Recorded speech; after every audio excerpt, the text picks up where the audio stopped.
എന്ത് ഈ കാട്ടണം ഇതൊക്കെ ശരിയായിക്കാ നടക്കാണ്ട് ഈ കല്യാണം മുടക്കോ?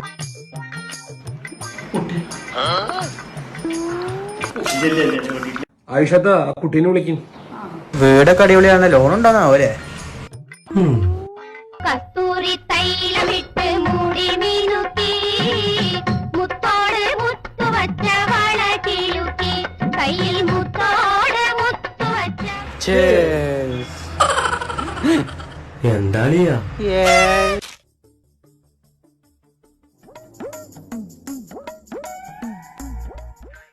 ജയിക്കും പെണ്ണും വേണമെങ്കിൽ സംസാരിക്കാം. എന്താ പേര്? ഹൈറു. കയറോ? കയറല്ല, ഹൈറു. കയറോ? ഇതിപ്പോ എത്രാമത്തെ പെണ്ണാണല്ലോ? 5, 6 ഞാൻ ഇപ്പൊ കൊറേ 10 പെണ്ണായി പോയി കാണുന്നു. അനക്കിഷ്ടായ? കുഴപ്പമില്ല, ഇഷ്ടായി. കല്യാണം ഫിക്സ്.